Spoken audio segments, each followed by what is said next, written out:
If your teen has functional neurological disorder or FND and then you feel stuck watching symptoms change day by day, you're not alone, but it's very exhausting. Today, I'm going to share what I call the brain-body reset, a framework that can make FND feel a little bit more manageable and more hopeful, but really towards a recovery. Because FND is real, it's confusing, and it can feel impossible to move forward at times. But understanding this reset is often the first step families miss. Not by choice, but by accident. Just because a lot of people don't know. So by the end of this video, I want you to see how these small intentional shifts can start real change and why recovery does not require everything to feel calm or perfect in the beginning. So let's just dive in. Hi, my name is Dr. Lee. I'm a pediatric health psychologist and the founder of Teen FND Academy, which is an online coaching program that helps teens with functional neurological disorder or FND and their parents get their lives back. My mission is to help create a world where FND is no longer misunderstood, where families know that FND is real, and where recovery is possible, because I've seen it one too many times. I care deeply about this work because I see how much harm, confusion, and mixed messages cause families, especially teens. It's so devastating. And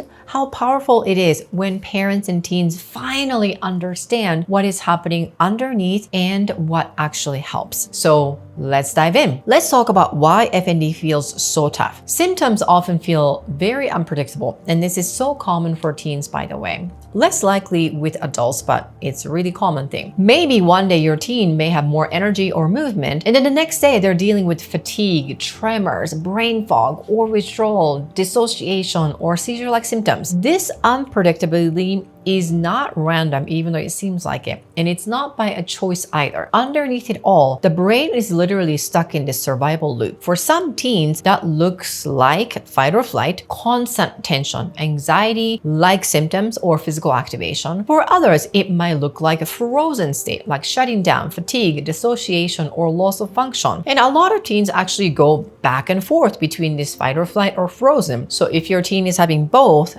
then that is totally normal and common thing. The brain is doing what it thinks it needs to do to stay safe, even though the signals it's sending to the body are not quite accurate. And here's an analogy that helps many families understand this. So think of FND symptoms like a fire alarm. It doesn't necessarily matter what symptoms we're talking about here, but as a totality, think of symptoms of FND as a fire alarm. The alarm is super loud, disruptive, and scary, and then sometimes it's really terrifying, right? It really demands attention, like it catches everyone's attention. However, you and we both know the alarm itself is not the fire, right? So in FND, the brain's alarm system becomes overly sensitive and starts going off even when there is no real danger or structural damage. That's what the FND symptoms are all about. So chasing symptoms, like monitoring them constantly or trying to stop them or avoiding life to prevent them or trying to really control this to the volume is so low, or just being on top of it, or all of these things, managing symptoms, right? Is literally like running around trying to silence the fire alarm system without fixing the actual fire that keeps triggering it. So the alarm itself is real, but it's not the problem that we need to solve. And this is where, unfortunately, conventional medical models are not necessarily equipped to handle or treat or resolve FND. Because think about it. I used to live and breathe in the hospital setting, and I joke that I grew up in the hospital setting forever. And our job was to figure out what's going on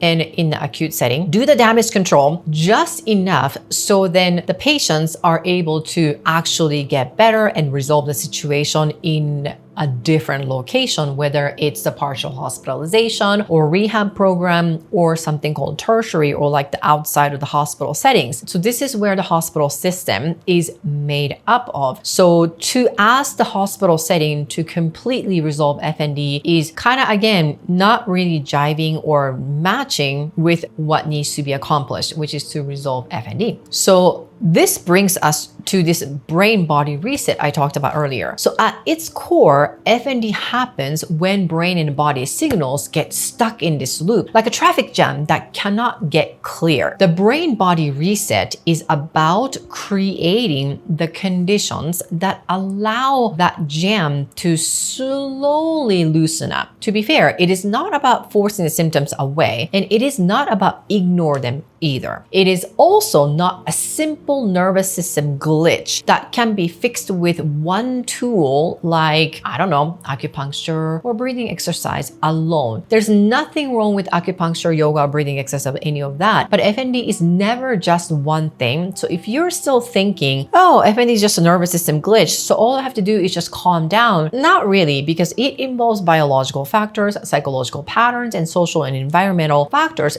interacting all together, called the biopsychosocial model. And this is why recovery requires a more comprehensive skill-based retraining approach, which I would call it a reset. And it's also important to clarify what the reset is not. Okay? The brain-body reset does not mean, hear me out, removing all stress, avoiding all triggers, or pulling your teen out of life to keep symptoms from happening. That approach can actually reinforce the alarm system because your focus might be just on the damage control, triaging, or reacting to this alarm system rather than the actual fire. And recovery does not come from making life smaller. That's really the bottom part. It comes from helping the brain learn that it can handle life safely again. It is really about getting back to their lives. Now, a key part of this reset is learning to recognize patterns, but again, this is where families often get stuck if it is misunderstood. All right. Recognizing patterns is not about predicting symptoms or preventing them at all costs. Again, we're going back to chasing after the fire alarms, right? It is not another form of symptom chasing behavior. Instead, it is about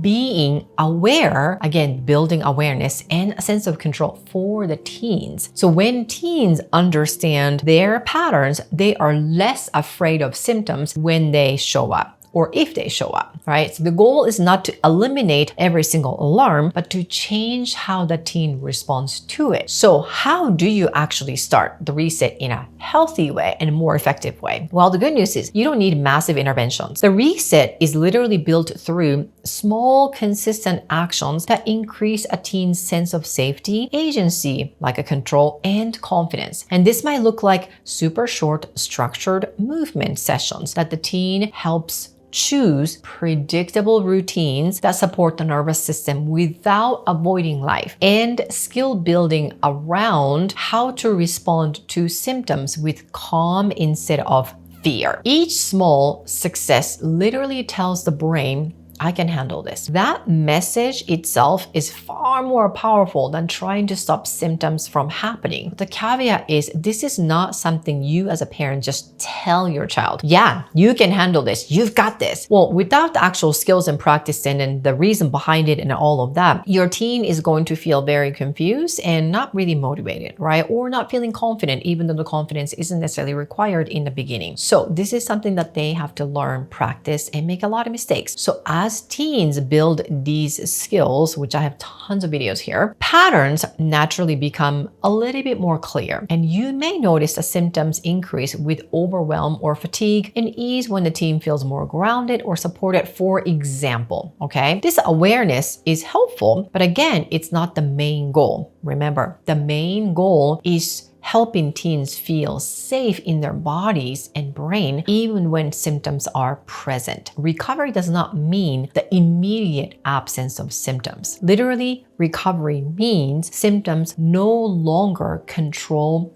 decisions, identity, or daily life for your child. And this is the mindset shift that changes everything. The Family Guy shares a handful of practical strategies to help you get out of this survival mode. And it shows why our structured approach gets such a strong result. Grab it from the description below. It is free. Families who make progress understand that FND is changeable. The brain can be retrained. Small wins matter. Consistency matters more than intensity. And the functional recovery recovery, like literally getting back to daily activities with support, with plan, with gradual steps, is far more important than chasing symptom-free days. When fear around symptoms goes down and confidence goes up, the alarm system, whether you like it or not, quiets over time. And that's exactly what you want to do for your child. If you want to see how my full program of Teen FND Academy works and how it's helping families resolve FND for real, then watch the video linked in the description box below. So,